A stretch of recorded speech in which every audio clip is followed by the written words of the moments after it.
Hallelujah. ದೇವರ ಮಹಾಪರಿಶುದ್ಧ ನಾಮಕ್ಕೆ ಸ್ತೋತ್ರವಾಗಲಿ. ಯೆಶಾಯನ ಬರೆದ ಪ್ರವಾದನೆ ಗ್ರಂಥ 41ನೇ ಅಧ್ಯಾಯ 10ನೇ ವಚನವನ್ನು ಯಾರಾದ್ರೂ ಗಟ್ಟಿಯಾಗಿ ಓದಿ. ನೀನಂತೂ ಹೆದರಬೇಡ, ನೀನಂತೂ ಹೆದರಬೇಡ, ನಾನೇ ನಿನ್ನೊಂದಿಗಿದ್ದೇನೆ, ದಿಗ್ಭ್ರಮೆಗೊಳ್ಳದಿರು, ನಾನೇ ನಿನ್ನ ದೇವರು, ನಾನು ನಿನ್ನನ್ನು ಬಲಪಡಿಸುತ್ತೇನೆ, ಹೌದು ನಿನಗೆ ಸಹಾಯ ಕೊಡುತ್ತೇನೆ, ನನ್ನ ಧರ್ಮದ ಬಲಗೈಯನ್ನು ನಿನಗೆ ಆಧಾರ ಮಾಡ್ತೇನೆ. ಒಂದಲ್ಲೇಲೂಯಾ, ಒಂದಲ್ಲೇಲೂಯಾ. ಈ ವಾಕ್ಯ ಇಲ್ಲಿ ಬಂದು ಕೂತಾಗ ಪದೇ ಪದೇ ದೇವರಾತ್ಮ ಮಾತನಾಡ್ತಾ ಇದ್ದ. ಯಾಕೆ ಅಂತ ಗೊತ್ತಿಲ್ಲ. ಪ್ರವಾದಿಗೆ ದೇವರು ಹೇಳ್ತಾನೆ, ಭಯ ಪಡಬೇಡ, ಹೆದರಬೇಡ, ದಿಗ್ಭ್ರಮೆಗೊಳ್ಬೇಡ, ನಾನ್ ನಿನ್ ದೇವ್ರು. Amen, hallelujah. ಎಷ್ಟು ಜನ ಈ ಬೆಳಗಿನ ಸಮಯದಲ್ಲಿ ಭಯ ಇಲ್ಲದವರಾಗಿ ದೇವರ ಸಮ್ಮುಖಕ್ಕೆ ಬಂದಿದ್ದೀರಾ? ಭಯ ಒಂದು ವೇಳೆ ಇಟ್ಟವರಾಗಿ ಬಂದಿರುವುದಾದ್ರೂ ನನ್ನ ದೇವರ ಮುಖವನ್ನ ನೋಡುವಾಗಲೇ ನನ್ನ ದೇವರು ಹೇಳುವಂತ ಒಂದು ಮಾತು, ನನ್ನ ಮಗನೇ, ನನ್ನ ಮಗಳೇ, ನೀನು ಭಯ ಪಡಬೇಡ. ಪ್ರಪಂಚ ಇವತ್ತು ನಾನಾ ವಿಧವಾದ ಭಯದಲ್ಲಿ ಜೀವಿಸ್ತಾ ಇದೆ.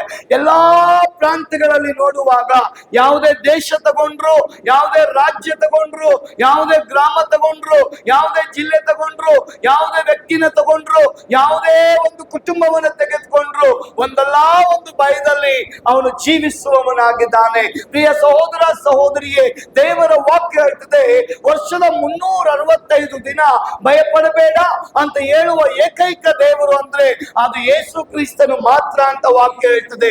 ಯೇಸು ಮಾತ್ರ ಅವನ ನಂಬುವಂತ ಮಕ್ಕಳಿಗೆ ಹೇಳ್ತಾನೆ, ಮಗನೇ ಭಯಪಡಬೇಡ, ಮಗಳೇ ಭಯಪಡಬೇಡ, ದಿಗ್ಭ್ರಮೆಗೊಳ್ಳಬೇಡ, ಎತ್ತರಕ್ಕೆ ಹೋಗಲೇಬೇಡ, ನಾನು ನಿನ್ನ ಜೊತೆಯಲ್ಲಿ ಇದ್ದೀನಿ ಅಂತ ದೇವರು ವಾಗ್ದಾನ ಮಾಡಿದ್ದಾನೆ. ಆ ವಾಗ್ದಾನ ಹಿಡಿಯಲ್ಪಟ್ಟಂತ ನಮಗೆ ದೇವರ ವಾಕ್ಯ ಹೇಳ್ತದೆ, ಯಾಕೋಬೇ, ನಿನ್ನನ್ನು ಸೃಷ್ಟಿಸಿ ನಿನ್ನನ್ನು ರೂಪಿಸಲ್ಪಟ್ಟಿದ್ದು ನಾನೇ. ಯಾಕಂದ್ರೆ ಯಾಕೋಬ ಒಂದು ದಿನ ಬಹಳ ಭಯದಲ್ಲಿದ್ದಾನೆ. ಯಾಕೋಬ ಅಂದ್ರೆ ಅವನು ಮೋಸಗಾರ ಅಂತ ದೇವರ ವಾಕ್ಯ ಹೇಳ್ತದೆ. ಅವನ ತಂದೆ ಈಸಾಕನು ಅವನು ಹುಟ್ಟಿದಾಗ ಯಾಕೋಬ್ ಅಂತ ಅವನಿಗೆ ನಾಮಕರಣ ಮಾಡ್ತದೆ. ಆ ನಾಮಕರಣ ಮಾಡಲ್ಪಟ್ಟ ಹೆಸರಿನ ಅರ್ಥ ವಂಚಕ, ಮೋಸಗಾರ ಅಂತ ಸತ್ಯವೇದ ಹೇಳ್ತದೆ. ಅವನ ಅಣ್ಣ ಏಸಾವ್ ಅವನು ಹುಟ್ಟುವಾಗಲೇ ಯಾಕೋಬ್ ಏನ್ ಮಾಡಿದ್ದಾನೆ, ಅವನ ಇಮ್ಮಡಿಯನ್ನು ಹಿಡ್ಕೊಂಡು ಬಂದಿದ್ದಾನೆ ಅಂತ ವಾಕ್ಯ ಹೇಳ್ತದೆ. ಎರಡನೇದಾಗಿ ನಾವು ನೋಡ್ತೇವೆ, ಅವನ ಅಣ್ಣನ ಚೊಚ್ಚಲತನವನ್ನ ಉಪಾಯದ ನಿಮಿತ್ತವಾಗಿ ಮೋಸದ ರೀತಿಯಲ್ಲಿ ಯಾಕೋಬನು ವಂಚನೆ ಮಾಡಿ ಆ ಅಧಿಕಾರವನ್ನ ಅವನು ತೆಗೆದುಕೊಂಡಿದ್ದಾನೆ. ಪ್ರಿಯ ಸಹೋದರಿಗೆ, ದೇವರ ವಾಕ್ಯ ಹೇಳ್ತದೆ, ತಂದೆ ಈಸಾಕನ ಮೂಲಕವಾಗಿ ಬರಬೇಕಾದಂತ ಆಶೀರ್ವಾದವನ್ನ ಈ ಯಾಕೋಬನು ಮೋಸ ಮಾಡಿ ವಂಚನೆಯ ಮೂಲಕ ಆ ತಂದೆಯ ಆಶೀರ್ವಾದ ಅಣ್ಣನಿಗೆ ಬರಬೇಕಾದಂತ ಸಂದರ್ಭದಲ್ಲಿ ಅದನ್ನು ವಂಚಿಸಿ ಮೋಸದ ರೀತಿಯಲ್ಲಿ ಆ ಆಶೀರ್ವಾದವನ್ನ ಇವನು ಪಡಿಕೊಂಡಿದ್ದಾನೆ. ದೇವರ ವಾಕ್ಯ ಹೇಳ್ತದೆ, ವಂಚನೆ ಮಾಡಲ್ಪಟ್ಟ ನಿಮಿತ್ತ, ಮೋಸ ಮಾಡಲ್ಪಟ್ಟ ನಿಮಿತ್ತ, ಕಳ್ಳತನ ಮಾಡಲ್ಪಟ್ಟ ನಿಮಿತ್ತ, ಸರಿಯಾದ ಮಾರ್ಗದಲ್ಲಿ ನಡೆಯದೆ ಹೋದ ನಿಮಿತ್ತ ಅವನ ಒಳಗಡೆ ಸಮಾಧಾನ ಇಲ್ಲ, ಅವನ ಒಳಗಡೆ ಸಂತೋಷ ಇಲ್ಲ, ಅವನ ಒಳಗಡೆ ನೆಮ್ಮದಿ ಇಲ್ಲ, ಅವನ ಒಳಗಡೆ ಧೈರ್ಯ ಇಲ್ಲ, ಅವನ ಒಳಗಡೆ ಲವಲವಿಕೆ ಇಲ್ಲ, ಅವನ ಒಳಗಡೆ ತೃಪ್ತಿ ಇಲ್ಲ. ಕೂತ್ರೆ ನಿಂತ್ರೆ ಅವನಿಗೆ ಭಯ ಪ್ರಾರಂಭ ಆಗಿದೆ. ಕಾರಣ ಏನ್? ಸರಿಯಾದ ಸತ್ಯ ಮಾರ್ಗದಲ್ಲಿ ನಡೆಯದೆ ಹೋದ ನಿಮಿತ್ತ, ಅವನ ಹೆಸರಿಗೆ ತಕ್ಕಂತೆ ಅವನು ಮೋಸ ಮಾಡಲ್ಪಟ್ಟ ನಿಮಿತ್ತ. ಪ್ರಿಯ ಸಹೋದರ ಸಹೋದರಿಯೇ, ಒಂದು ಕಾಲ ಬರುತ್ತೆ, ಅವನು ದೇವದೂತನನ್ನು ಸಂಧಿಸಿದ್ದಾನೆ, ಈಕ್ವಲ್ ಟು ಗಾಡ್.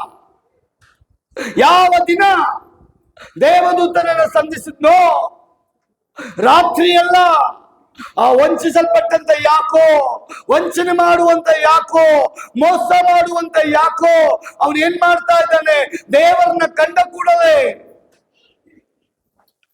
ಅವನ ಒಳಗಡೆ ಒಂದು ಪಶ್ಚಾತ್ತಾಪ. ಆ ದೂತನ ಕಾಲನ್ನು ಹಿಡ್ಕೊಂಡು ಅವನು ಒಂದೇ ಮಾತು ಹೇಳ್ತಾನೆ, ಅಯ್ಯೋ, ನಾನು ವಂಚಕ ಅಂತ ಕರೆಯಲ್ಪಡ್ತೇನೆ, ಮೋಸ ಅಂತ ಕರೆಯಲ್ಪಡ್ತೇನೆ, ಎಲ್ಲಾರು ನನ್ನನ್ನ ಈ ಹೆಸರಲ್ಲೇ ಕರೀತಾರೆ, ಆ ಹೆಸರು ನನಗೆ ಇಷ್ಟ ಇಲ್ಲ, ನನ್ನ ಒಳಗಡೆ ಧೈರ್ಯ ಇಲ್ಲ, ನನಗೆ ಭಯ, ಸಮಾಧಾನ ಇಲ್ಲ, ಸಂತೋಷ ಇಲ್ಲ, ನೆಮ್ಮದಿ ಇಲ್ಲ, ತೃಪ್ತಿಯಾದ ಜೀವಿತ ಇಲ್ಲ. ಎಲ್ಲಿ ನೋಡಿದ್ರು ಭಯ, ಎಲ್ಲಿ ನೋಡಿದ್ರು ಭಯ. ಯಾರು ಬರ್ತಾರೋ, ಯಾರು ಇಟ್ಕೊಳ್ತಾರೋ, ಏನ್ ಮಾಡ್ತಾರೋ, ಏನಾಗುತ್ತೋ, ನನ್ನ ಜೀವಿತ ಏನಾಗಿ ಹೋಗುತ್ತೋ, ಎಲ್ಲಿ ನಮ್ಮ ಅಣ್ಣ ಬಂದ್ಬಿಡ್ತಾನೋ, ಒಂದಲ್ಲ ಒಂದು ಭಯದಲ್ಲಿದ್ದಂತ ಯಾಕೋ ದೇವರನ್ನ ಕಂಡಾಗ, ದೂತನನ್ನು ಕಂಡಾಗ ಅವನ ಹೃದಯದ ಬಡಿತ ಏನಪ್ಪಾ ಅಂದ್ರೆ, ನೀನ್ ನನ್ನನ್ನು ಆಶೀರ್ವಾದ ಮಾಡದ ಹೊರತು ನಾನು ನಿನ್ನನ್ನು ಬಿಡೋದೇ ಇಲ್ಲ. ನೀನು ನನ್ನನ್ನು ಆಶೀರ್ವಾದ ಮಾಡದ ಹೊರತು ನಾನು ನಿನ್ನನ್ನು ಬಿಡಲ್ಲ.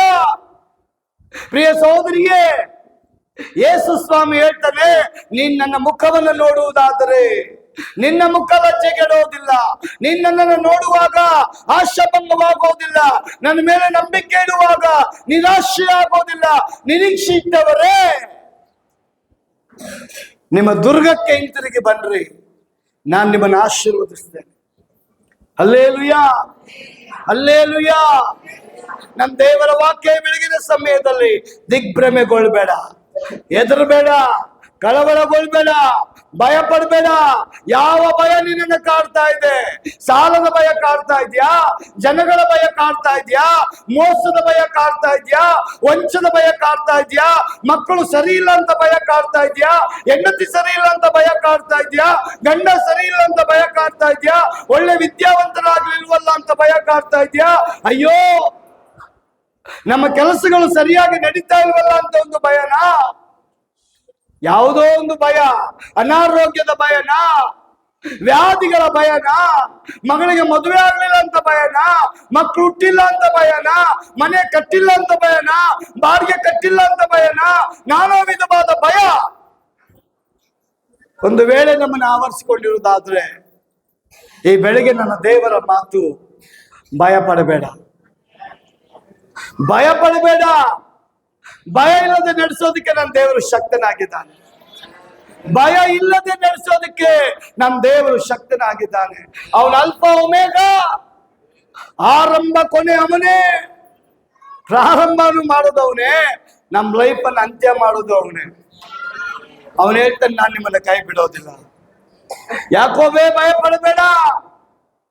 ಪ್ರಿಯ ಸಹೋದರಿ, ಯಾಕೋ ಅದು ಶರೀರ, ಯಾಕೋ ಲೋಕ, ಯಾಕೋ ಆಸೆ, ಯಾಕೋ ನಮ್ಮಲ್ಲಿ ಪಾಪನ ಕೊಂಡು ತರ್ತದೆ. ಅಂತ ವ್ಯಕ್ತಿಯನ್ನ ದೇವರು ಸಂಧಿಸಲ್ಪಟ್ಟ ಅವನ ಹೃದಯವನ್ನು ನೋಡ್ತಾನೆ. ದೇವರ ವಾಕ್ಯ ಹೇಳ್ತದೆ, ನಮ್ಮ ಪಾಪ ಪರಿಹಾರ ಆಗಬೇಕು ಅಂದ್ರೆ ನಾನೇ ಪಶ್ಚಾತ್ತಾಪ ಪಡಬೇಕು. ಪಾಪಕ್ಕೆ ಪರಿಹಾರ ಪಶ್ಚಾತ್ತಾಪ. ಅದು ಯಾರ ಬಳಿಗೆ ಹೋಗಿ? ಯೇಸುವಿನ ಬಳಿಗೆ ಬಂದ್ರೆ ಮಾತ್ರ. ವಿತೌಟ್ ಜೀಸಸ್, ಯೇಸು ಇಲ್ಲದೆ ಆ ಪಶ್ಚಾತ್ತಾಪಕ್ಕೆ ಬೆಲೆನೇ ಇಲ್ಲ. ನಮ್ಮ ಪಾಪ ಪರಿಹಾರ ಆಗಬೇಕಾ? ಯೇಸುನ ಹುಡುಕಬೇಕು. ಯಾಕಂದ್ರೆ ದೇವರ ವಾಕ್ಯ ಹೇಳ್ತದೆ, ಆತನೊಬ್ಬನೇ ನಮ್ಮ ಪಾಪಕ್ಕೆ ಪರಿಹಾರವಾಗಿ ಯಜ್ಞದ ಕುರಿಮರಿಯಾಗಿ ಶಿಲುಬೆ ಮೇಲೆ ಜಡಿಯಲ್ಪಟ್ಟ. ಬೇರೆ ಯಾರು ನಮಗಾಗಿ ರಕ್ತ ಸುರಿಸಲ್ಪಡಲೇ ಇಲ್ಲ. ಆ ಯೇಸು ಹೇಳ್ತಾನೆ, ಭಯ ಪಡಬೇಡ, ಭಯ ಪಡಬೇಡ. ದೇವರ ವಾಕ್ಯ ಹೇಳ್ತದೆ, ನನ್ನನ್ನು ನಿಮ್ಮನ್ನು ಬಿಡುಗಡೆ ಮಾಡುವುದಕ್ಕಾಗಿಯೇ ಯೇಸು ಕ್ರಿಸ್ತನು ರಕ್ತವನ್ನ ಕ್ರಯವಾಗಿ ಕೊಟ್ಟು ಬಿಟ್ಟಿದ್ದಾನಂತೆ. ಹಲ್ಲೆಲೂಯಾ. ನಮ್ಗೆ ಸೆಕ್ಯೂರಿಟಿಯಾಗಿ ದೇವರಿಗೆ ಯೇಸು ತನ್ನ ರಕ್ತನೇ ಕೊಟ್ಬಿಟ್ನಂತೆ. ನನ್ನ ರಕ್ತ ಇರೋದ್ರಿಂದ ಇವರ ತಪ್ಪುಗಳನ್ನ ನೀನ್ ನೋಡಿ ಕೋಪಗೊಳ್ಬಾರ್ದಪ್ಪ, ಅವ್ರ ಪಾಪನ ನೋಡಿ ನೀನ್ ಕೋಪಗೊಳ್ಬಾರ್ದಪ್ಪ. ಎಲ್ಲಿವರೆಗೂ ಎಕ್ಸ್ಕ್ಯೂಸ್? ನಮ್ ಕೊನೆ ಉಸಿರು ಇರೋವರೆಗೂ ನಮ್ಗೆ ಎಕ್ಸ್ಕ್ಯೂಸ್ ದೇವ್ರು ಕೊಟ್ಟಿದ್ದಾನೆ. ಯಾರ ಮೂಲಕವಾಗಿ? ಯೇಸು ಕ್ರಿಸ್ತನ ಮೂಲಕ. ಯಾವಾಗ? ಬೇಕೆಂದು ಪಾಪ ಮಾಡಿದರೆ ನಿಮ್ನ ಕ್ಷಮಿಸೋದಕ್ಕೆ ಯಾರು ಇರಲ್ಲ. ಗೊತ್ತಿಲ್ಲದೆ ಪಾಪ ಮಾಡಿ ಯೇಸುವಿನ ಬಳಿಗೆ ಬಂದು ನಾನು ಪಾಪಿ ಅಂತ ಒಪ್ಪಿಕೊಳ್ಳುವಾಗ ಯೇಸುವಿನ ರಕ್ತ ನಿಮ್ಮನ್ನು ಶುದ್ಧ ಮಾಡ್ತದೆ. ದೇವರು ನಿಮ್ಮನ್ನ ನೀತಿವಂತರು ಅಂತ ಕರೀತಾನೆ, ಪರಿಶುದ್ಧವಂತರು ಅಂತ ಕರೀತಾನೆ, ಯಥಾರ್ಥರು ಅಂತ ಕರೀತಾನೆ. ಅದೇ ಯಾಕೋಬ ಮಾಡಿದ್ದು. ಯಾಕೋಬ ಹೇಳ್ತಾನೆ, ನಾನು ಮೋಸಗಾರ, ವಂಚಕ, ಪಾಪ ಮಾಡಿದ್ದೇನೆ. ನಮ್ಮ ತಂದೆಗೆ ಮೋಸ, ನಮ್ಮ ಅಣ್ಣನಿಗೆ ಮೋಸ, ನಮ್ಮ ಮಾವನಿಗೆ ಮೋಸ. ನಾನು ಎಲ್ಲೆಲ್ಲಿ ಹೋಗಿದ್ದೀನೋ ಎಲ್ಲ ಕಡೆ ಮೋಸ ಮಾಡಿ ಬಂದ್ಬಿಟ್ಟಿದ್ದೀನಲ್ಲ, ಈ ಹೆಸರು ನನಗೆ ಬೇಡ ಅಂತ. ಆಗ ದೇವರ ಆತ್ಮನು ಆ ಹೃದಯನ ನೋಡ್ತಾನೆ. ನಿಜವಾಗ್ಲೂ ಈ ವ್ಯಕ್ತಿ ಒಳಗಿಂದ ಒಡೆಯಲ್ಪಟ್ಟು ಕೇಳ್ತಾ ಇದ್ದಾನೆ ಅಂತ ದೇವದೂತ ನೆನೆಸಿ ಅವನಿಗೆ ಹೇಳ್ತಾನೆ, ಯಾಕೋ ಆ ಪುರುಷನು ನಿನ್ನ ಹೆಸರೇನು ಅಂತ ಕೇಳಿದಕ್ಕೆ ಅವನು ಯಾಕೋಬನು ಅಂದಾಗ ಅವನು ಯಾಕೋಬನಿಗೆ ಇನ್ನು ಮೇಲೆ ನೀನು ಯಾಕೋಬನೆನಿಸಿಕೊಳ್ಳುವುದಿಲ್ಲ, ದೇವರ ಸಂಗಡಲ್ಲೂ ಮನುಷ್ಯರ ಸಂಗಡಲ್ಲೂ ಹೋರಾಡಿ ಗೆದ್ದವನಾದ್ದರಿಂದ ನಿನಗೆ ಇಸ್ರಾಯೇಲ್ ಎಂದು ಒಂದಲ್ಲೇಲುಯಾ, ಒಂದಲ್ಲೇಲುಯಾ, ಒಂದಲ್ಲೇಲುಯಾ. ನೀವ್ ಯಾವಾಗ ಹೋರಾಡ್ತೀರೋ ನೀವು ಇಸ್ರಾಯೇಲ್ ಆಗಿ ಮಾರ್ಪಡ್ತೀರಿ. ಒಂದು ಆಮೇಲೆ ಹೇಳ್ರಿ. ನೀವ್ ಯಾವಾಗ ಹೋರಾಟ ಪ್ರಾರಂಭ ಮಾಡ್ತೀರೋ ಆಗ ನೀವು ಇಸ್ರಾಯೇಲ್. ಎಲ್ಲಿವರೆಗೂ ಹೋರಾಟ ನಿಮ್ಮಲ್ಲಿ ಬರಲ್ಲ ಅಲ್ಲಿವರೆಗೂ ನೀವು ಯಾಕೋ ಇಸ್ರಾಯೇಲ್ ಆಗಿ ಮಾರ್ಪಟ್ಟಾಗ ಅಲ್ಲಿ ಶರೀರದ ಆಸೆ ಇರಲ್ಲ, ಕಣ್ಣಿನ ಆಸೆ ಇರಲ್ಲ, ಬದುಕಿನ ಡಂಬ ಇರಲ್ಲ, ಲೋಕದ ಆಸೆ ಇರಲ್ಲ, ಲೌಕಿಕವಾದ ಆಸೆ ಇರಲ್ಲ. ಶರೀರ ಹೋಗಿ ಆತ್ಮ ನಿಮ್ಮಲ್ಲಿ ಸ್ಟ್ರಾಂಗ್ ಆಗ್ತದೆ. ಯಾಕೋಬ್ ಅಂದ್ರೆ ಶರೀರ, ಇಸ್ರಾಯೇಲ್ ಅಂದ್ರೆ ಆತ್ಮ. ಯಾಕೋಬ್ ಅಂದ್ರೆ ಶರೀರ, ಇಸ್ರಾಯೇಲ್ ಅಂದ್ರೆ ಆತ್ಮ. ಅದಕ್ಕೆ ದೇವದೂತ ಕೇಳ್ತಾನೆ, ನಿನ್ನ ಹೆಸರೇನಪ್ಪ? ಯಾಕೋಬ್. ಇವತ್ತಿಂದ ಈ ಹೆಸರು ಹೋಗುತ್ತೆ, ಇನ್ಮೇಲೆ ನಿನಗೆ ಇಸ್ರಾಯೇಲ್. ಇಸ್ರಾಯೇಲ್ ಅಂದ್ರೆ ಏನು? ದೇವರೊಂದಿಗೆ ಓ ಮನುಷ್ಯನು ಹೋರಾಡಿ ಅವನು ಗೆದ್ದವನು. ಹಲ್ಲೆಲೂಯಾ. ಅದಕ್ಕೆ ದೇವರ ವಾಕ್ಯ ಹೇಳ್ತದೆ, ಏಸಪ್ಪ ಹೇಳ್ಬಿಟ್ಟ, ಪ್ರಾರ್ಥನೆ ಮಾಡೋದನ್ನ ನಿಲ್ಲಿಸಲೇಬೇಡಿ. ಪ್ರಾರ್ಥನೆ ಮಾಡೋದನ್ನ ಯಾರು ನಿಲ್ಲಿಸಲೇಬೇಡ್ರಿ. ಬೇಸರ ಮಾಡ್ಕೊಳ್ಬೇಡ್ರಿ. ಅವ್ರು ಹಿಂಗ್ ಹೇಳಿದ್ರು, ಇವ್ರು ಹಂಗ ಹೇಳಿದ್ರು, ಅವ್ರು ಎದುರಿಸಿದ್ರು, ಇವ್ರು ಎದುರಿಸಿದ್ರು ಅಂತ ಯಾರು ಎದುರಿಸಿದ್ರು ದಾನಿಯೇಲ್ ಪ್ರೇಯರ್ ನಿಲ್ಲಿಸಲೇ ಇಲ್ಲ. ಹಲ್ಲೆಲೂಯಾ. ಯಾರೇ ಎದುರಿಸ್ಲಿ, ಯಾರೇ ಬೆದರಿಸ್ಲಿ, ಯಾರು ಏನ್ ಹೇಳಿದ್ರು ನಮ್ಮ ಮೊಣಕಾಲ್ ಬೀಳ್ಲೇಬೇಕು. ಆಮೆನ್. ಆಗ ದೇವರು ಹೇಳ್ತಾನೆ, ಇನ್ಮೇಲೆ ನಿನ್ನ ಹೆಸರು ಯಾಕೋಬ್ ಅಲ್ಲ, ಇಸ್ರಾಯೇಲ್. ಇಸ್ರಾಯೇಲ್ ಅಂದ್ರೆ ದೇವರೊಂದಿಗೆ ಹೋರಾಡಿ ಗೆದ್ದವ. ನಮ್ಗೆ ಹೋರಾಡೋದಕ್ಕೆ ದೇವರು ಬಲ ಕೊಡ್ತಾನೆ. ಅದಕ್ಕೆ ಪೌಲ್ ಹೇಳ್ತಾನೆ, ಬಲಪಡಿಸುವ ಆತನಲ್ಲಿ ಇದ್ದುಕೊಂಡು ಎಲ್ಲವನ್ನ ಮಾಡೋದಕ್ಕೆ ನನ್ನ ಶಕ್ತಿ. ಬಲಪಡಿಸುವ ಆತನಲ್ಲಿ ಇದ್ದುಕೊಂಡು ಎಲ್ಲವನ್ನ ಮಾಡೋದಕ್ಕೆ ನಾನು ಶಕ್ತನು. ಆದ ನಿಮಿತ್ತ ಕ್ರಿಸ್ತನ ಪ್ರೀತಿಯಿಂದ ನನ್ನನ್ನು ಅಗಲಿಸೋದು ಕ್ರಿಸ್ತನ ಪ್ರೀತಿಯಿಂದ ನಮ್ಮನ್ನು ಅಗಲಿಸೋದಕ್ಕೆ ಯಾರಿಂದಲೂ ಸಾಧ್ಯ ಇಲ್ಲ. ಅನ್ನ ಕೊಡಲ್ವಾ, ವಸ್ತ್ರ ಕೊಡಲ್ವಾ, ಸೌಕರ್ಯ ಕೊಡಲ್ವಾ, ಭಯಪಡಿಸ್ತಾರ. ಮೊನ್ನೆ ಯಾರು ಹೇಳ್ತಾ ಇದ್ರು, ಬ್ರದರ್ ಮುಂದಕ್ಕೆ ನಮ್ಗೆ ಜಾಗನೇ ಸಿಗಲ್ಲಂತೆ, ಮುಂದಕ್ಕೆ ನಮ್ಗೆ ಮನೆ ಕಟ್ಟಕ್ಕೆ ಜಾಗನೇ ಕೊಡಲ್ಲಂತೆ. ಈ ದೆವ್ವ ಹಂಗೆ ಹೇಳ್ತದೆ. ಅದು ದೇವ್ರು ಹೇಳ್ದನಾ? ದೇವ್ರು ಹೇಳಿದ್ರು, ನಾಶ ಆಗ ಲೋಕದಲ್ಲಿ ನೀನ್ ಯಾಕೆ ಸೈಟ್ ತಗೊಳಕ್ ಹೋಯ್ತೀಯ? ನಾಶನೇ ಆಗದಿರೋ ಜಾಗದಲ್ಲಿ ನಾನು ಮನೆ ಕೊಡ್ತೀನಿ. ಕಮ್ಮಿ ಆಯ್ತು ಸೌಂಡ್.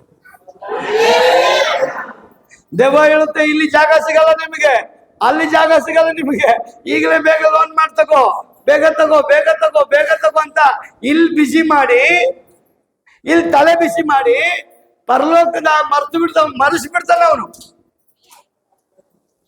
ಅದ್ರ ವಾಕ್ಯ ಹೇಳ್ತದೆ, ಅಳಿದು ಹೋಗುವಂತ ರಾಜ್ಯಕ್ಕಾಗಿ ದುಡಿಬೇಡ, ಅಳಿಯದ ಉಳಿಯತಕ್ಕ ರಾಜ್ಯಕ್ಕಾಗಿ ದುಡಿ. ಅಳಿಯದ ಉಳಿಯತಕ್ಕ ರಾಜ್ಯ ಪರಲೋಕ. ಅದು ಅಳಿಯಲ್ಲ, ಸದಾ ಕಾಲ ಉಳಿಯೋದು. ಒಂದು ಆಮೇಲೆ ಹೇಳ್ರಿ. Hallelujah, hallelujah. ಆ ಸಿಸ್ಟರ್ಗೆ ಹೇಳ್ದೆ ನಾನು, ಭಯ ಪಡ್ಬೇಡಮ್ಮ, ಬರೋ ದಿನದಲ್ಲಿ ಬರುವಂತ ಬರಗಾಲ ಯಾವುದಕ್ಕೆ? ಸೈಟಿಗೆ ಬರಲ್ಲ, ಅದಕ್ಕೆ ಹಾಕ ಲೈಟಿಗೆ ಬರಲ್ಲ, ಹಣಕಾಸಿಗೆ ಬರಗಾಲ ಬರಲ್ಲ, ರೇಷನ್ಗೆ ಬರಗಾಲ ಬರಲ್ಲ, ನೀವ್ ಹಾಕೊಳ್ಳೋ ಬಟ್ಟೆಗೆ ಬರಗಾಲ ಬರಲ್ಲ, ಮೇಕಪ್ ಸೆಟ್ಗೆ ಬರಗಾಲ ಬರಲ್ರಿ. ನಿಮಗೆ ಬರಗಾಲ ಬರೋದೇ ದೇವರ ವಾಕ್ಯಕ್ಕೆ. ಹಲ್ಲೆಲೂಯಾ. ನೀವಿವತ್ತು ಭಯ ಪಡಬೇಕಾಗಿರೋದು ದೇವರ ವಾಕ್ಯಕ್ಕೆ. ಅಯ್ಯೋ, ಹಣ ಇಲ್ವಲ್ಲ, ಜನ ಇಲ್ವಲ್ಲ, ಮನೆ ಇಲ್ವಲ್ಲ, ಆಸ್ತಿ ಇಲ್ವಲ್ಲ, ಅದಿಲ್ವಲ್ಲ ಅಂತ ದಯಮಾಡಿ ಯಾರು ಭಯ ಪಡ್ಲೇಬೇಡಿ. ಅದನ್ನು ಕೊಡೋದಕ್ಕೆ ನಾನು ದೇವ್ರ ಶಕ್ತಿ. ನೀನ್ ನಂಬಿದ್ರೆ ಪರಲೋಕನೇ ಕೊಡ್ತೀನಿ ಅನ್ನೋ ದೇವ್ರು ಭೂಲೋಕದಲ್ಲಿ ನಿನ್ಗೆ 6 ಅಡಿ 3 ಅಡಿ ಜಾಗ ಕೊಡಲ್ಲ. ಅದಕ್ಕೆ ಯೇಸು ಸ್ವಾಮಿ ಹೇಳ್ತಾರೆ, ನಿನಗೇನಪ್ಪ ಭಯ? ಒಬ್ಬ ಬಂದು ಕೇಳ್ತಾನೆ, ನಾನು ನಿನ್ನ ಹಿಂದೆ ಬರ್ತೀನಿ. ಯೇಸು ಕ್ವಶನ್ಸ್ ಕೇಳ್ತಾನೆ. ಅವನೇನಂತಾನೆ, ಎಲ್ಲದಕ್ಕೂ ನಾನು ರೆಡಿ ಮಾಡ್ಬಿಟ್ಟಿದ್ದೀನಿ ಅಂತಾನೆ. ಒಂದು ಕೊರತೆ ನಿನ್ನ ಹತ್ರ. ಸ್ವಾಮಿ ಏನ್ ಕೊರತೆ ನನಗೆ? ಏಸಪ್ಪ ಹೇಳಿದ್ರು, ನಿನ್ನ ಬದುಕನ್ನ ಮಾರಿ ಬಾಬು. ಆ ಬದುಕು ಏನ್? ಆಸ್ತಿ. ಇನ್ನು ನಿನ್ನ ಆಸ್ತಿ ಮೇಲೆ ಇಟ್ಕೊಂಡಿದ್ಯಲ್ಲ, ಅದನ್ನ ಬಿಟ್ಟು ಬಾ. ಹತ್ಕೊಂಡು ಹೋಗ್ಬಿಡ್ತಾನೆ. ಎಲ್ಲ ಒಳ್ಳೇದೇ ಮಾಡ್ದ ಅವನು, ಅದ್ರ ಕಡೆಗೆ ಆಸ್ತಿ ಇಟ್ಕೊಂಡಿದ್ದ. ಕೆಲವ್ರು ಅಜ್ಜಿ ಸಾಯಲ್ಲ ಬೇಗ, ಕೆಲವ್ರ ಮನೇಲಿ ಅಜ್ಜ ಸಾಯಲ್ಲ ಬೇಗ. ಅವ್ರಿಗೇನ್ ಮಾಡ್ತಾರೆ ಸಾಯ್ಬೇಕು ಅಂದ್ರೆ? ಗೊತ್ತಿಲ್ಲ ಯಾರಿಗೂ. 3 ದಿನ ನೀರಿಗೆ ಹಾಕ್ತಾರ. ನನಗೆ ಗೊತ್ತಿರೋದೇನು ಅಂದ್ರೆ, ಈ ಅಜ್ಜಿಗೆ ಏನು ಆಸೆ ಅಂತ ಕೇಳ್ತಾನ. ಒಂದು ವೇಳೆ 100 ಎಕರೆ ಜಮೀನ್ ಪತ್ರ ಇದ್ರೆ ಅದನ್ನ ಎದೆ ಮೇಲೆ ಇಡ್ತಾರೆ, ಅದು ವಾಸನೆ ಕುಡಿದು ಬೇಗ ಸಾಯಿ ಅಂತ. ಬಂಗಾರ ಆಸೆ ಇದ್ರೆ ಬಂಗಾರನ ಹಾಕಿಬಿಡ್ತಾರೆ, ಅದ್ರನ್ನಾದ್ರ ನೋಡಿ ಸಾಯಿ ಅಂತ. ಇಲ್ಲ ದೊಡ್ಡ ಮಗನ್ ನೋಡ್ಬೇಕಾ, ಇಲ್ಲ ದೊಡ್ಡ ಮಗಳನ್ನ ನೋಡ್ಬೇಕಾ, ಊರು ಬಿಟ್ಟೆಲ್ಲ ಹೋಗಿದ್ರೆ ಕರ್ಕೊಂಬಂದು ನಿಲ್ಲಿಸ್ತಾರೆ, ನೋಡ್ ಸಾಯಿ ಅಂತ. ಏನಕ್ಕೆ ಅಂದ್ರೆ ಅವ್ರ ಆಸೆ ತೀರಿಸೋದು ಬೇಗ ನೋಡ್ಕೊಂಡು ಸಾಯಿ ಅಂತ. ಒಂದು ದಿನ ಮನುಷ್ಯ ನಮ್ಮನ್ನ ಸಾಯಿಸಿ ಬಿಡ್ತಾನೆ, ಆದ್ರೆ ನಿನ್ನನ್ನು ಬಯಸೋದು ಒಬ್ಬನೇ, ಯೇಸು ಸ್ವಾಮಿ. ಎತ್ತ ತಂದೆ ತಾಯಿ ನಮ್ಮನ್ನ ದೂರ ಮಾಡ್ತಾರೆ, ಕಟ್ಕೊಂಡಿರೋ ಹೆಂಡತಿ ನಮ್ಮನ್ನ ದೂರ ಮಾಡ್ತಾರೆ, ಗಂಡ ದೂರ ಮಾಡ್ತಾನೆ, ಮಕ್ಕಳು ದೂರ ಮಾಡ್ತಾರೆ. ಒಬ್ಬನೇ ಬಯಸೋದು ಯೇಸು. ಹಲ್ಲೆಲೂಯಾ. ಆ ಯೇಸು ಹೇಳ್ತಾನೆ, ನೀವು ನನ್ನ ಮಕ್ಕಳಾದ ಮೇಲೆ ಭಯ ಪಡ್ಲೇಬೇಡ. ನಿಮ್ಮನ್ನ ಯಾಕೋಬಿಂದ ತೆಗೆದು ಇಸ್ರಾಯೇಲ್ ಆಗಿ ಮಾಡಿದ್ದೀನಿ. ಯಾಕೋಬಿಂದ ತೆಗೆದು ಇಸ್ರಾಯೇಲ್ ಆಗಿ ಮಾಡಿದ್ದೀನಿ. ಹಲ್ಲೆಲೂಯಾ. ಇಸ್ರಾಯೇಲ್ ಅಂದ್ರೆ ದೇವರೊಂದಿಗೆ ಹೋರಾಡಿ ಗೆದ್ದವನು. ದೇವರ ವಾಕ್ಯ ಹೇಳ್ತದೆ, ನಮ್ಮನ್ನ ನಿಮ್ಮನ್ನ ಬಿಡುಗಡೆ ಮಾಡುವುದಕ್ಕೆ ಯೇಸು ಕ್ರಿಸ್ತನು ತನ್ನ ರಕ್ತವನ್ನ ಕ್ರಯವಾಗಿ ಕೊಟ್ಟಿದ್ದ. ಕ್ರಿಸ್ತನ ರಕ್ತ ಶರೀರವು ಬಿಡುಗಡೆ ಕ್ರಯವಾಗಿ ನಮಗಾಗಿ ಸುರಿಯಲ್ಪಟ್ಟಿದೆ. ಅದಕ್ಕೆ ಸತ್ಯವೇದ ಹೇಳ್ತದೆ, ಒಂದು ಉದಾಹರಣೆ ಏನಂದ್ರೆ, ನಮ್ಮನ್ನ ಕ್ರಿಸ್ತನು ದಾಸತ್ವದೊಳಗಿಂದ ಬಿಡುಗಡೆ ಮಾಡಿದಂತ ಸತ್ಯವೇದ ಹೇಳ್ತದೆ. ದಾಸತ್ವ ಅಂದ್ರೆ ಗುಲಾಮಗಿರಿ. ಗುಲಾಮಗಿರಿ ಅಂದ್ರೆ ಹಿಡ್ಕೊಂಡ್ಬಂದು ಅವನೇನ್ ಹೇಳ್ತಾನೆ ಅದನ್ನ ಮಾಡ್ತಾ ಇರ್ಬೇಕು. ಅವ್ನ್ ಊಟ ಕೊಟ್ಟಾಗ ತಿನ್ಬೇಕು, ನೀರ್ ಕೊಟ್ಟಾಗ ಕುಡಿಬೇಕು, ಅವ್ನ್ ಗೇಟ್ ತೆಗ್ದಾಗ ಆಚೆ ಹೋಗ್ಬೇಕು. ಇಲ್ಲ ಅಂದ್ರೆ ಹೋಗಂಗಿಲ್ಲ. ಒಂಥರ ನಾಯಿ ಸಾಕಲ್ಪಟ್ಟ ಜೀವಿತ. ಈಗಿರೋ ನಾಯಿ ಎಲ್ಲ ಲಕ್ಸುರಿ ನಾಯಿಗಳು ಬಿಡಿ, ಆಗಿರೋ ನಾಯಿಗೆ ತುಂಬಾ ಕಷ್ಟ ಕೊಡು. ಈಗಿರೋ ನಾಯಿ ಎಂತ ಲಕ್ಸುರಿ ಅಂದ್ರೆ, ಆ ಓನರ್ ಮಲಗ ಪಕ್ಕದಲ್ಲ ಈ ನಾಯಿನೂ ಮಲಗಿಸ್ಕೊಳ್ತಾನೆ. ಮನುಷ್ಯನಿಗಿಲ್ಲ ಬೆಲೆ, ಆ ನಾಯಿಗಿರೋ ಬೆಲೆ ಮನುಷ್ಯನಿಗಿಲ್ಲ ಇವತ್ತು. ಏನಕ್ಕೆ ಅಂದ್ರೆ ಸೈತಾನ್ ಹೇಳ್ಕೊಡ್ತು, ನೀನ್ ಮನುಷ್ಯನಿಗೆ ಊಟ ಹಾಕ್ಬೇಡ, ಅವನ್ ನೆನ್ಸಲ್ಲ, ಈ ನಾಯಿಗೆ ಹಾಕು, ಅದು ನೆನ್ಸುತ್ತಂತೆ. ನಾಯಿ ಏನ್ ಆತ್ಮ ಆಯ್ತಾ? ಸತ್ತೋಗಿ ನೀನ್ ಯಾರು ಅಂತಾನು ಹೇಳಲ್ಲ. ದೇವರು ಪ್ರಾಣಿಗಳಿಗೆ ಆತ್ಮ ಕೊಟ್ಟಿಲ್ಲ, ಮನುಷ್ಯನಿಗೆ ಮಾತ್ರ ಕೊಟ್ಟಿಲ್ಲ. ಅದು ದೆವ್ವ ಏನ್ ಹೇಳ್ಬಿಟ್ಟ, ಮನುಷ್ಯನ ನೀನ್ ಕೆರೆ ಮಾಡಬೇಡ, ಪ್ರಾಣಿಗಳನ್ನ ಸಾಕು ಅಂತಾನೆ. ಅದಕ್ಕೆ ಒಬ್ಬ ಗುಬ್ಬಚ್ಚಿ ಸಾಕ್ತಾನೆ, ಒಬ್ಬ ಗಿಣಿ ಸಾಕ್ತಾನೆ, ಒಬ್ಬ ಪಾರಿವಾಳ ಸಾಕ್ತಾನೆ, ಒಬ್ಬ ಕಾಗೆ ಸಾಕ್ತಾನೆ, ಒಬ್ಬ ಗೂಬೆ ಸಾಕ್ತಾನೆ, ಇನ್ನೊಬ್ಬ ನಾಯಿ ಸಾಕ್ತಾನೆ. ನಾನು ಅವ್ರು ಕೇಳಿದೆ, ಏನ್ ಬರೋದು ಹಿಂಗೆಲ್ಲ ಮಾಡ್ತಿರಲ್ಲ, ಇವುಗಳಿಗೆ ತುಂಬಾ ನಿಯತ್ತೈತೆ ಅಂತ. ಅಂದ್ರೆ ನಿನ್ಗೆ ದೇವ ಸರಿಯಾಗಿ ಹೇಳ್ಕೊಟ್ಟೈತೆ. ಅದು ನಾನು ಯೇಸು ಹೇಳ್ಕೊಡ್ತಾನೆ, ನೀವು ಅಮೂಲ್ಯ ಮುತ್ತು, ನೀವು ಅಮೂಲ್ಯ ಮುತ್ತು. ಹಲ್ಲೇಲೂಯಾ. ನನ್ನ ವಾಕ್ಯನ ಅಂದಿಗಾಗ್ಲಿ ನಾಯಿಗಾಗಿ ಹೋಗಿ ಹಾಕಬೇಡ್ರಿ, ಅವಕ್ಕೆ ಅದ್ರದ್ದು ಬೆಲೆ ಗೊತ್ತಿಲ್ಲ. ಹಂಗಂದಿದ್ರೆ ಹೇಳ್ಬೋದಾಗಿತ್ತಲ್ಲ, ಏಸಪ್ಪ ಜನಕ್ಕೆ ಕೇಳಬೇಡ್ರಿ, ನಾಯಿಗೆ ಅಂದಿಗೆಲ್ಲ ಹೋಗಿ ಹೇಳ್ಕೊಂಬನ್ನಿ ಅಂತ. ಅದು ಮೂಸಿ ಹೋಗ್ಬಿಡುತ್ತಂತೆ. ಅದು ಜನಗಳಿಗೆ ಹೋಗಿ ಹೇಳ್ರಿ, ಯಾವ್ದಾದ್ರು ಸ್ವೀಕಾರ ಮಾಡ್ಕೊಳ್ತಾನೋ ಅವನ್ ರಕ್ಷಿಸಲ್ಪಡ್ತಾನೆ. ಹಲ್ಲೇಲೂಯಾ. ನಾವು ದೇವರ ವಾಕ್ಯ ಹೇಳ್ತದೆ, ನಾವು ದಾಸತ್ವದಲ್ಲಿದ್ದ ನಮ್ಮನ್ನ ಯೇಸು ದಾಸತ್ವದಿಂದ ಹೊರಗೆ ಬಿಡಿಸಿಕೊಂಡು ಬಂದ. ಒಂದು 250 ವರ್ಷಗಳ ಹಿಂದೆ ಬಿಳಿಯ ಜನ ಆಫ್ರಿಕಾ ದೇಶಕ್ಕೆ ಬಂದು ಯುದ್ಧ ಮಾಡಿ ಆ ಜನಗಳನ್ನ ಸೆರೆ ಹಿಡಿದ್ರಂತೆ. ಅಲ್ಲಿನ ಮಕ್ಕಳುಗಳನ್ನೆಲ್ಲ ಕೈಗಾಲು ಕಟ್ಟಿ ಅವ್ರ ದೇಶಕ್ಕೆ ಎತ್ಕೊಂಡು ಹೋದ್ರು. ಅದರಲ್ಲಿ ಒಂದು ಚಿಕ್ಕ ಪ್ರಾಯದ ಯಮನ ಪ್ರಾಯದ ಹೆಣ್ಣು ಮಗಳಿಗೆ ಒಂದು ಮಾರ್ಕೆಟ್ ಅಲ್ಲಿ ಕೈ ಕಾಲನ್ನ ಕಟ್ಟಿ ಮಾರಾಟಕ್ಕೆ ಇಟ್ಟರಂತೆ. ಅವಳನ್ನ ಯಾರು ಬೇಕಾದ್ರೂ ತಗೊಂಡು ಜೀತದಾಳಾಗಿ ಅವಳನ್ನ ಉಪಯೋಗ ಮಾಡ್ಕೊಳ್ಬೋದು. ಅದರಲ್ಲಿ ಒಂದು ಸೇವಕರು ಅಬ್ರಾಮ್ ಲಿಂಕನ್, ಆತ ಈಕೆನ ನೋಡ್ತಾ ಇದ್ದಂತೆ. ಅವಳನ್ನ ಜನ ಬಂದು ಬೆಲೆ ಕೇಳಿ ಕೇಳಿ ಹೋಗ್ತಾ ಇದ್ರಂತೆ. ಈತನ ಒಳಗೆ ದೇವರಾತ್ಮ ಮಾತಾಡಿ ಆತ ಹೋಗಿ ಕಟ್ಟಲ್ಪಟ್ಟಂತ ಆ ಹುಡುಗಿಗೆ ಅವ್ರು ಕೇಳಲ್ಪಟ್ಟಂತ ಕ್ರಯವನ್ನ ಹಣವನ್ನ ಕೊಟ್ಟು ಆಕೆಗೆ ಕರೆದು ಹಗ್ಗನೆಲ್ಲ ಬಿಚ್ಚಿ ಅವನು ಹೇಳದಂತ, ಅಮ್ಮ ನೀನ್ ಇವತ್ತಿಂದ ಸ್ವತಂತ್ರಳಾದೆ, ಕಟ್ಟಲ್ಪಟ್ಟಂತ ನಿನ್ನ ಜೀವಿತ ಇವತ್ತು ಬಿಚ್ಚಲ್ಪಟ್ಟಿದೆ, ನೀನು ಹೋಗಿ ಬದುಕು ಅಂತ. ಆಗ ಕೇಳಿದ್ರಂತ, ಅಯ್ಯ ನನ್ನ ಆಫ್ರಿಕಾ ದೇಶದಿಂದ ಈ ದೇಶಕ್ಕೆ ಸರಿಯಾಗಿ ಕರ್ಕೊಂಡು ಬಂದು ಮಾರ್ಬಿಟ್ರು. ಆ ಮಾರಿದಾಗ ನೀವು ನನ್ನ ತಗೊಂಡ್ರಿ, ನನ್ನ ತಗೊಂಡು ಇವತ್ತು ನೀವು ಬಿಡುಗಡೆ ಮಾಡ್ತಾ ಇದ್ರಲ್ಲ, ಕಾರಣ ಏನು? ಆಗಾತ ಹೇಳದ್ನಂತೆ, ನಿನಗೆ ಬರೇ ನಾನು ಹಗ್ಗಗಳನ್ನ ಕೈ ಕಾಲುಗಳಿಂದ ಬಿಚ್ಚಿ ಸ್ವತಂತ್ರವಾಗಿ ಜೀವಿಸು ಅಂತ ಹೇಳ್ತಾ ಇದ್ದೀನಿ. ಆದ್ರೆ ನನ್ಗೊಬ್ಬ ರಕ್ಷಕನಿದ್ದಾನೆ, ಆತ ಯೇಸು. ಅವನು ನನ್ನನ್ನ ಪಾಪ ಶಾಪ ಕರ್ಮಗಳಿಂದ ಬಿಡುಗಡೆ ಮಾಡಿ ಅವನ ಮಗನಾಗಿ ನನ್ನನ್ನು ಸ್ವೀಕಾರ ಮಾಡಿಕೊಂಡಿದ್ದ. ಅವನು ನನ್ನನ್ನು ಬಿಡುಗಡೆ ಮಾಡಲ್ಪಟ್ಟ ನಿಮಿತ್ತವಾಗಿ ಇವತ್ತು ನಾನು ನಿನ್ನನ್ನು ಬಿಡುಗಡೆ ಮಾಡ್ತಾ ಇದ್ದೀನಿ. ಆಗ ಕೇಳಿದಂತ, ಅಯ್ಯ ನಾನು ನಿನ್ನ ಮೇಲೆ ಹೊರಗಡೆ ಎಲ್ಲೂ ಹೋಗಲ್ಲ, ನನಗೆ ನೀನು ಬಿಡುಗಡೆ ಕೊಟ್ಟ ನಿಮಿತ್ತವಾಗಿ ನಿನ್ನನ್ನೇ ನನ್ನ ಯಜಮಾನ ಅಂತ ತಿಳ್ಕೊಂಡು, ನೀನು ನಂಬಿರೋ ದೇವ್ರನ್ನ ನನ್ನ ದೇವರನ್ನ ತಿಳ್ಕೊಂಡು ನಾನು ಸೇವೆ ಮಾಡಲಿಕ್ಕೆ, ಪ್ರೀತಿ ಮಾಡಲಿಕ್ಕೆ, ಜೀವಿಸೋದಕ್ಕೆ ಅವಕಾಶ ಕೊಡು ಅಂತ ಕೇಳಿದ. ಹಾಗಾದ್ರೆ ಪ್ರಿಯ ಸಹೋದರ ಸಹೋದರಿ, ಕಟ್ಟಲ್ಪಟ್ಟಂತ ಜನಗಳನ್ನ ಬಿಚ್ಚುವುದಕ್ಕೋಸ್ಕರ ಪರಲೋಕದ ದೇವರು ನಮ್ಮನ್ನು ಆರಿಸ್ಕೊಂಡಿದ್ದಾನೆ. ಅದಕ್ಕೆ ಪ್ರವಾದಿ ಹೇಳ್ತಾನೆ, ನಿಮ್ಮನ್ನ ದೇವರು ಆರಿಸ್ಕೊಂಡಂತ ಉದ್ದೇಶ, ಜನ ಯಾರೆಲ್ಲ ಬಂದಿಖಾನಲ್ಲಿದ್ದಾರೋ, ಸೆರೆಮನೆಯಲ್ಲಿದ್ದಾರೋ, ಅನಾರೋಗ್ಯದಲ್ಲಿದ್ದಾರೋ, ಬಿದ್ದೋಗಿದ್ದಾರೋ, ಕುಗ್ಗೋಗಿದ್ದಾರೋ, ಸೋತೋಗಿದ್ದಾರೋ, ನಿರಾಶೆ ಆಗಿದ್ದಾರೋ, ಜಿಗುಪ್ಸಲಿದ್ದಾರೋ, ಜೀವನ ಇಲ್ಲ ಅಂತ ಹೇಳ್ತಾ ಇದ್ದಾರೋ, ಯಾವುದೋ ಒಂದು ಭಯ ಅವ್ರನ್ನ ಕಾಡ್ತಾ ಇದೆಯೋ, ಅವ್ರಿಗೋಗಿ ಹೇಳ್ರಿ ಯೇಸು ನಿಮ್ಮನ್ನ ಬಿಡುಗಡೆ ಮಾಡ್ತಾನೆ. ಅವ್ರಿಗೋಗಿ ಹೇಳ್ರಿ ಯೇಸು ಜೀವಂತವಾಗಿದ್ದಾನೆ. ಆಮೇಲೆ ಹೇಳ್ರಿ ಯೇಸು ಜೀವಂತವಾಗಿದ್ದಾನೆ ಅಂತ ನೀವು ಹೇಳುವಾಗ ಅನಾಯಿಂಟಿಂಗ್ ಅವರ ಮೇಲೆ ಹಿಡಿದು ಬರ್ತದೆ.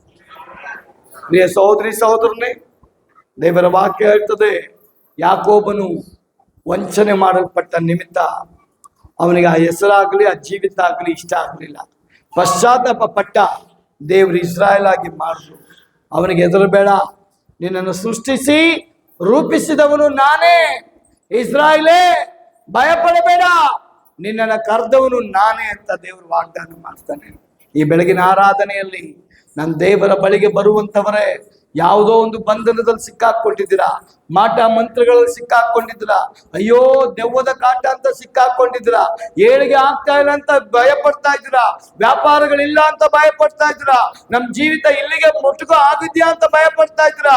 ಇಲ್ಲ ಇಲ್ಲ ಇಲ್ಲ ಇಲ್ಲ ಇಲ್ಲ, ಶತ್ರು ಯಾವುದೇ ಬಂಧನದಲ್ಲಿ ನಿಮ್ಮನ್ನ ಕಟ್ಟಾಕಲ್ಪಟ್ಟಿದ್ರು ಆ ಕಬ್ಬಿಣದ ಸರಪಣಿಯನ್ನ ಬಿಚ್ಚೋದಿಕ್ಕೆ ನಾನು ಯೇಸು ಮೃತ್ಯುಂಜಯನಾಗಿ ಎದ್ದು ಬಂದಿದ್ದೆ. ಹಲ್ಲೆಲೂಯಾ. ಯೇಸು ಒಬ್ಬನೇ ಮರಣಕ್ಕೆ ಪ್ರಶ್ನೆ ಮಾಡಿದ್ರು, ಮರಣವೇ ನಿನ್ನ ಜಯ ಎಲ್ಲಿ, ಮರಣವೇ ನಿನ್ನ ಕೊಂಡಿಯಲ್ಲಿ. Hallelujah, hallelujah. ಯಾಕಂದ್ರೆ ಯೇಸು ಮರಣವನ್ನ ಗೆದ್ದವನು, ಯೇಸು ಮೃತ್ಯುಂಜಯನಾಗಿ ಎದ್ದು ಬಂದವನು. ಅವನ ಬಾಯಿಂದ ಈ ಬೆಳಗ್ಗೆ ನಿಮಗೆ ಬರುವಂಥದ್ದು ಭಯ ಪಡಬೇಡ.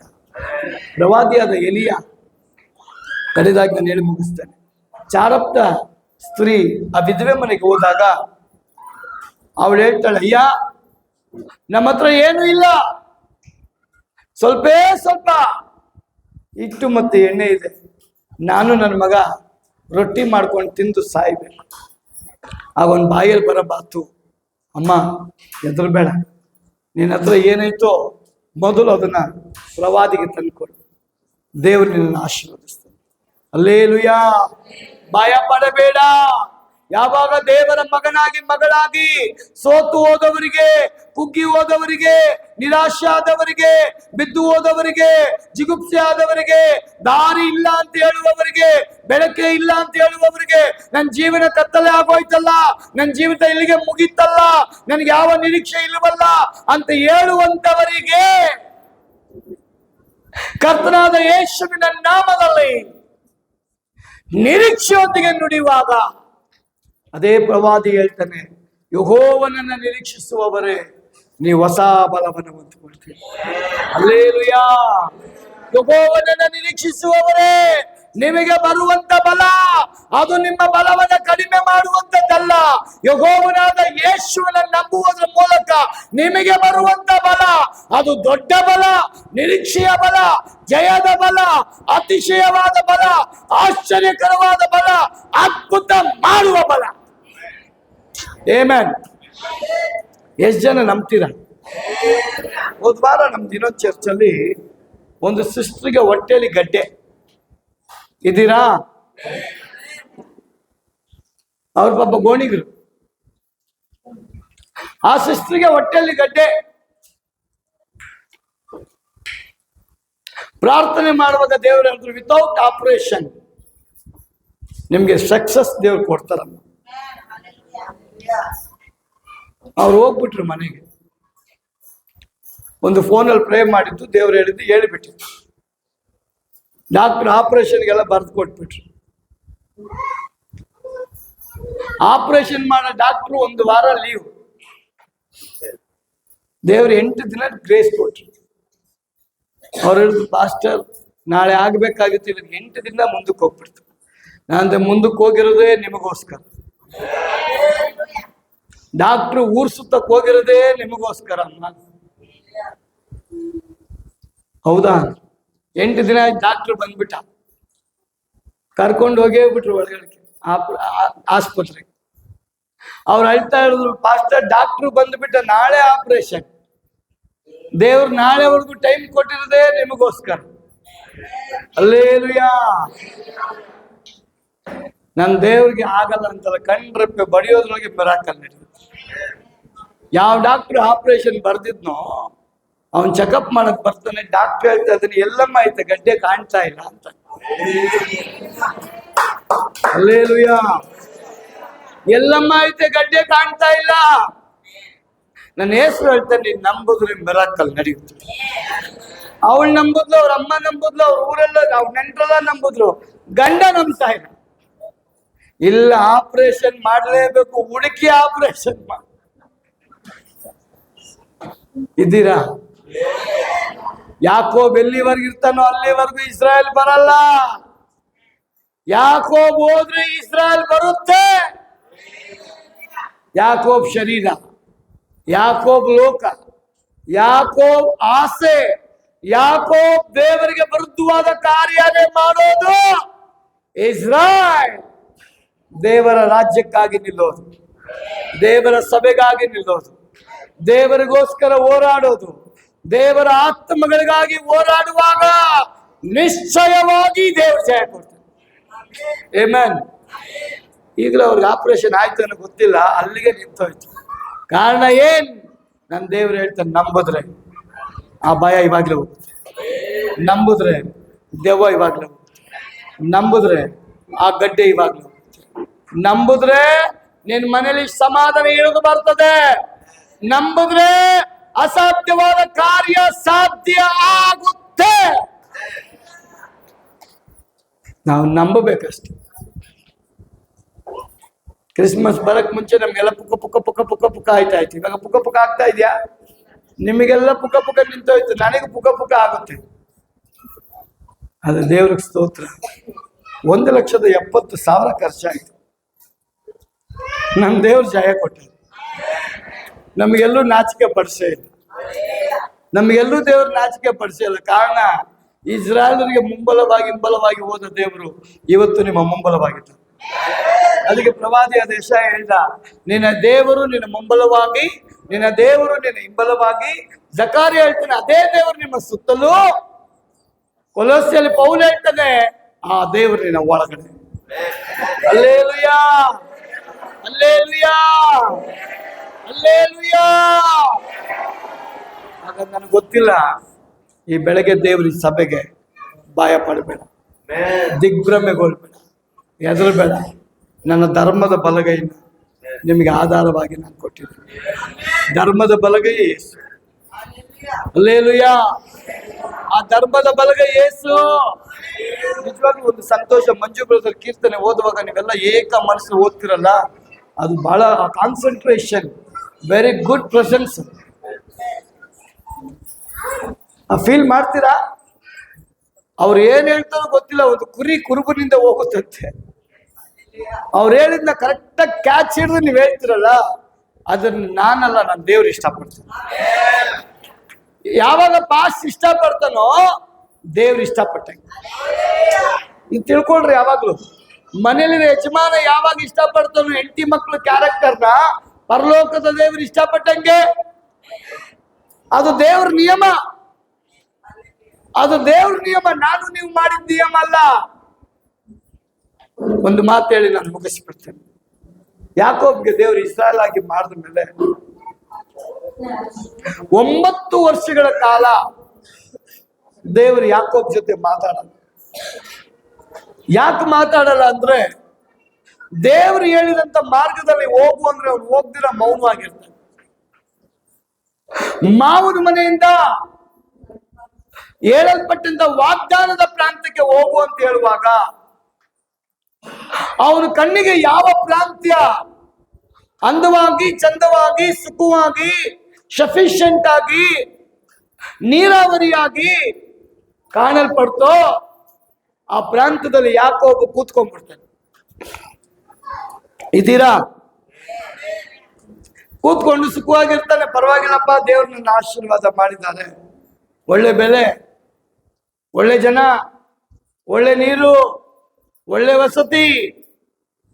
ಯೋನ ಅವ್ರು ಹೇಳ್ತಾ ಇದ್ರು, ಜಗ್ಗು ಅವ್ರು ಹೇಳ್ತಾ ಇದ್ರು, ನಾನು ಮಂಗಳೂರಲ್ಲಿದ್ದೆ, ದೇವ್ರು ಹೇಳಿದ ತಕ್ಷಣ ಈ ಊರಿಗೆ ಬಂದ್ಬಿಟ್ಟೆ. ನಾಳೆ ದೇವ್ರು ಹೇಳಿದ್ರೆ ಈ ಊರು ಬಿಟ್ಟು ಬೇರೆ ಕಡೆ ಹೋಗ್ಬೇಕು. ಹೌದಾ ಬ್ರದರ್? ನಾವ್ ಈಗ ತಾನೇ ಬಂದು ಕೂತಿದೀವಲ್ಲ. ದೇವ್ರು ಹೇಳಿದ್ರೆ ಎಲ್ಲಾರು ಹೋಗಕ್ಕೆ ರೆಡಿ ಇರ್ಬೇಕು. ಒಂದು ಆಮೇಲೆ ಹೇಳ್ರಿ, ಆಮೇಲೆ ಹೇಳ್ರಿ. ಯಾಕೋಬ ಒಂದು ಪ್ರಾಂತ್ಯದಲ್ಲಿ ಬಂದು ಕೂತ್ಬಿಟ್ಟ.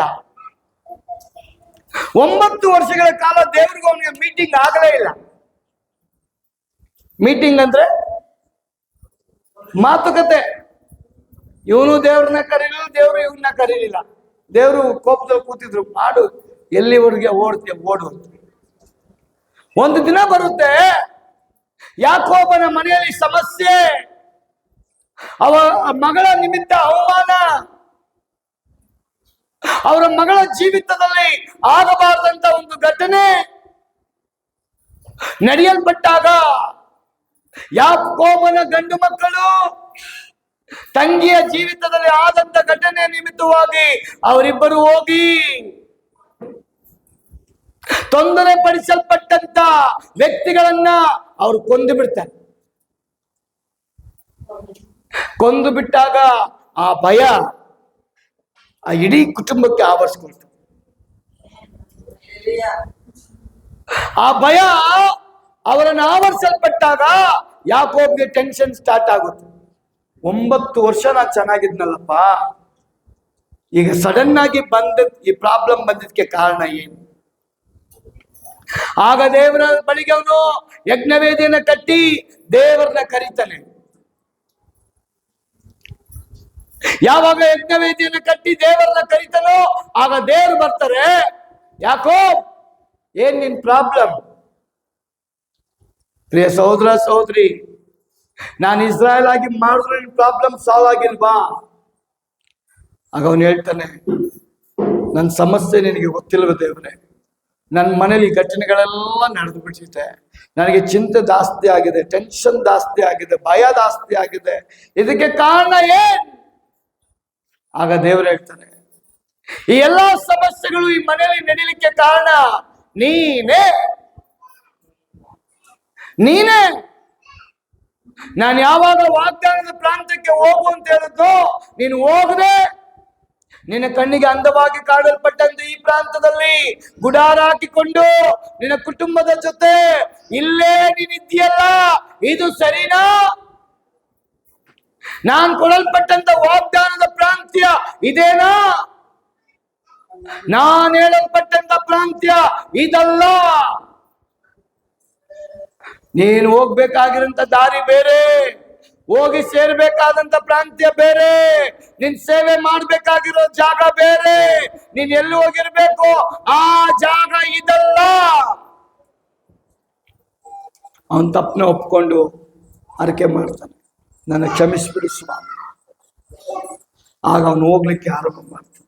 ಅವನಿಗಿದ್ದ ಭಯ, ಅಣ್ಣನಿಂದ ಕಿತ್ಕೊಂಡ್ಬಂದಲ್ಲ ಆಶೀರ್ವಾದ, ಎಲ್ಲಿ ನಮ್ಮ ಅಣ್ಣ ನಾನು ಕೊಂದು ಬಿಡ್ತು ಅಂತ. ಅದು ದೇವರ ವಾಕ್ಯ ಹೇಳ್ತದೆ. ಇವತ್ತು ಯಾವ ಭಯ ನಮ್ಮನ್ನು ಕಾಡ್ತಾ ಇದೆಯೋ ಆ ಭಯನ ದೇವ್ರ ಕೈಗೆ ಒಪ್ಪಿಸಿಕೊಡ್ರಿ. ನನ್ನ ದೇವರನ್ನು ತೆಗೆದು ಬಿಡ್ತಾನೆ. ನಾವೇ ಭಯಪಟ್ಟರೆ ಪ್ರಯೋಜನ ಇಲ್ಲ. ನನ್ನ ದೇವರು ವಾಗ್ದಾನ ಮಾಡ್ತಾನೆ, ದಿಗ್ಭ್ರಮೆಗೊಳ್ಬೇಡ, ಭಯ ಪಡಬೇಡ, ನನ್ನ ಧರ್ಮದ ಬಲಗೈನ ನಿನಗೆ ಆಧಾರವಾಗಿ ನಾನು ಕೊಟ್ಟಿದ್ದೆ. ಅದನ್ನು ಯಾರು ನಂಬ್ತಾರೋ ಅವರ ಮುಂಬಲವಾಗಿ ಹಿಂಬಲವಾಗಿ, ಅವರ ಸುತ್ತಲೂ ಅವರ ಒಳಗಡೆ ನನ್ನ ದೇವರಿದ್ದು ಕಾರ್ಯ ಮಾಡೋದಕ್ಕೆ ಶಕ್ತನಾಗಿದೆ. ಅದಕ್ಕೆ ಪೌಲ್ ಹೇಳ್ತಾನೆ, ಲೋಕದಲ್ಲಿರುವವನಿಗಿಂತ ನನ್ನಲ್ಲಿ ವಾಸ ಮಾಡುವ ದೇವರು ದೊಡ್ಡ ದೇವರು. ಆಮೇನ್. ಎಷ್ಟು ಜನ ನಂಬ್ತೀರ? ಹಾಗಾದ್ರೆ ಹೊಸ ವರ್ಷದಲ್ಲಿ ವಾಗ್ದಾನ ಮಾಡಿದ ದೇವರು ಎಷ್ಟು ಜನ ಅದನ್ನು ನೆರವೇರಿಸ್ತಾನೆ ಅಂತ ನಂಬಿಕೆ ಇದ್ದಿದೆ? ನೀವು ನಂಬುವಾಗ ನಿಮ್ಮ ಮನೆಗಳಲ್ಲಿ ದೊಡ್ಡ ದೊಡ್ಡ ಕಾರ್ಯ ಆಗುತ್ತೆ, ನಿಮ್ಮ ಜೀವಿತದಲ್ಲಿ ದೊಡ್ಡ ಕಾರ್ಯ ಆಗುತ್ತೆ, ನಿಮ್ಮ ಕೆಲಸಗಳಲ್ಲಿ ದೊಡ್ಡ ಕಾರ್ಯ ಆಗುತ್ತೆ. ನಾವು ಕರಗಲ್ತಡಿ ಅದನ್ನು ಹೊಂದಿಕೊಳ್ಳೋಣ. ದೇವರೇ, ನಿನ್ನ ಆಶೀರ್ವಾದವನ್ನು ನನ್ನ ಮೇಲೆ ಕೊಡಪ್ಪ, ನಿನ್ನ ಬಲ ನನಗೆ ಕೊಡಪ್ಪ, ನಿನ್ನ ಅಭಿಷೇಕ ನನಗೆ ಕೊಡಪ್ಪ, ನಿನ್ನ ಒಲ್ಲಮೆ ನನಗೆ ಕೊಡಪ್ಪ, ನಿನ್ನ ಸ್ವರ ನಾನು ಕೇಳಬೇಕಪ್ಪ, ನಿನ್ನ ಮಾತು ನಾನು ಕೇಳಬೇಕಪ್ಪ, ನಿನ್ನ ಬಲ ನಾನು ಕೇಳಬೇಕಪ್ಪ. ನಿನ್ನ ಪ್ರಸನ್ನತೆಯಲ್ಲಿ ನಮ್ಮನ್ನ ನಡೆಸು. ನಮ್ಮನ್ನ ಭಯಪಡಿಸುವ ಆತ್ಮ ಬಿಟ್ಟು, ನಮ್ಮನ್ನು ಭಯಪಡಿಸುವಂತ ಆತ್ಮ ಅದು ಬಿಟ್ಟು ಹೋಗಲಿ. ನಾವೆಲ್ಲ ದೇವ್ರ ಸಮ್ಮುಖದಲ್ಲಿ ಎದ್ದು ನಿಂತುಕೊಳ್ಳೋಣ. ಹಾಲೆಲೂಯಾ.